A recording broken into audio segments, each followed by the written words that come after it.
Israel ने भारत के गलत नक्शे पर मांग ली माफी, पर कांग्रेस के नेताओं की खुल गई पोल। जी हाँ, दरअसल आपके लिए बता दें कि जब इजरायल ने ईरान को लेकर किया एक नक्शा सोशल मीडिया पर पोस्ट और उसी नक्शे को लेकर कांग्रेस के नेता पवन खेड़ा ने कहा कि देखिए किस तरीके से भारत के ही दोस्त और प्रधानमंत्री नरेंद्र मोदी की सरकार को टारगेट कर पवन खेड़ा ने एक पोस्ट करते हुए इजरायल पर निशाना साधा था, जहां पर कांग्रेस के नेता पवन खेड़ा की ये चाल और जिस तरीके से वो उठा रहे थे सवाल, यहाँ पर 20 मिनट भी नहीं चल पाया वो नैरेटिव जिसे सेट करने की कोशिश कर रहे थे कांग्रेस के नेता। 20 मिनट के बाद ही इजरायल के एम्बेसडर ने कहा कि ये गलती से मिस्टेक है और हमने इसे फिक्स करने के लिए कह दिया है। जहां एक तरफ नक्शे को लेकर इजरायल ने मांग ली भारत से माफी, तो वहीं दूसरी तरफ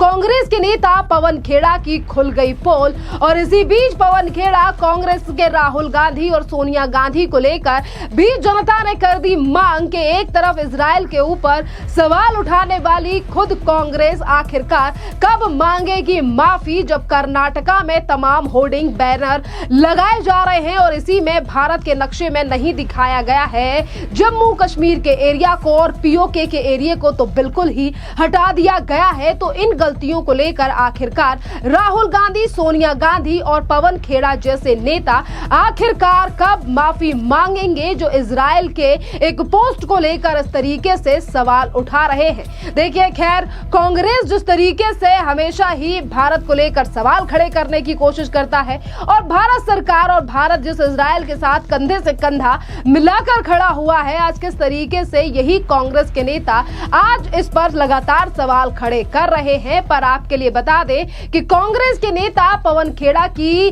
खुशी और जो नैरेटिव वो सेट करने की कोशिश कर रहे थे वो 20 मिनट से ज्यादा भी नहीं टिकी। जिस तरीके से मैंने पहले ही आपको बता दिया कि इजरायली एम्बेसडर ने तुरंत एक्शन लेने की बात कही, पर इन तमाम चीजों को अब कांग्रेस के नेता नहीं समझेंगे कि एक छोटी छोटी चीजों पर भी इजरायल किस तरीके से ध्यान देता है, क्योंकि वो भारत को महत्व देता है। और कल ही इजरायल के प्रेसिडेंट ने प्रधानमंत्री नरेंद्र मोदी से भी बात की थी और इसी के साथ विदेश मंत्री से भी बात की गई थी। और इसी के साथ आपके लिए बता दें कि एक तरफ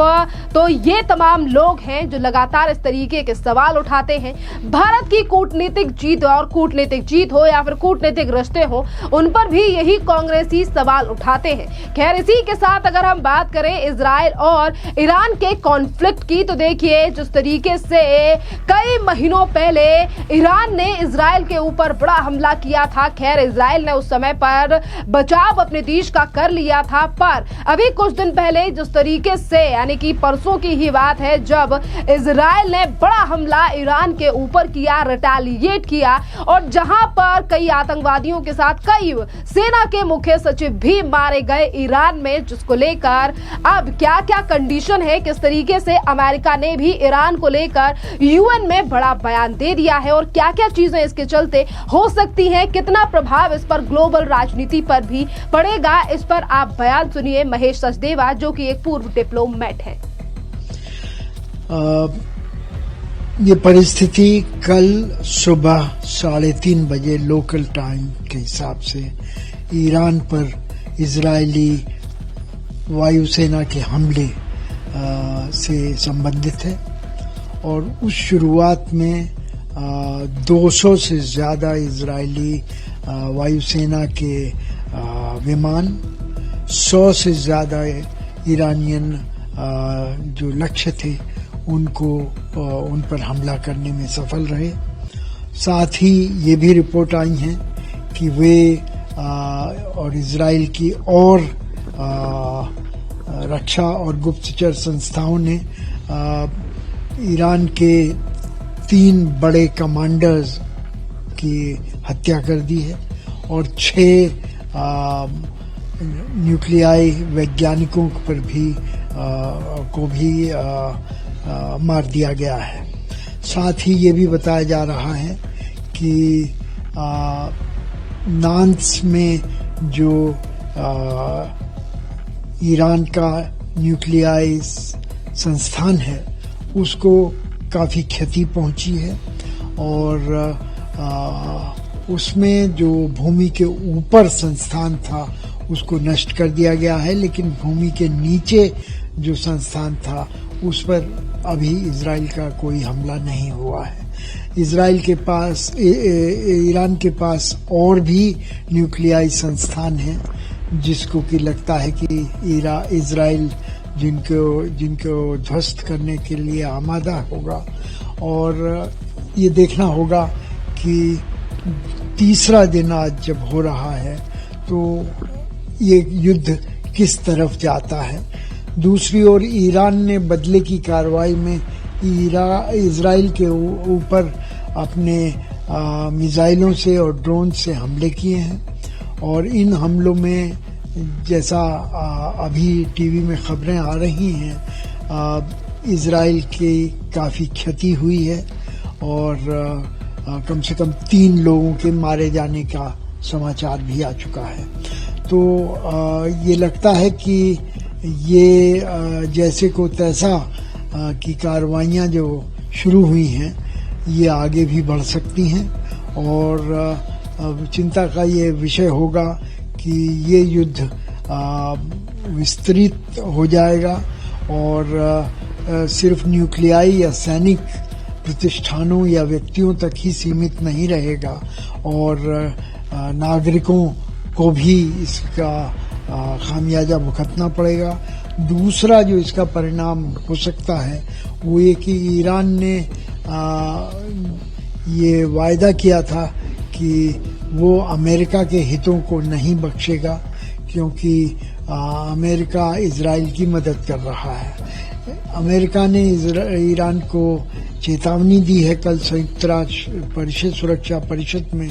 कि अगर ऐसा करेगा तो अमेरिका ईरान से काफ़ी बुरी तरह से सैनिक कार्रवाई करने में मजबूर हो जाएगा। और इसके साथ ही 2 पक्ष और आते हैं। एक तो खाड़ी के अरब देशों को लेकर के है जिनको कि इस संघर्ष में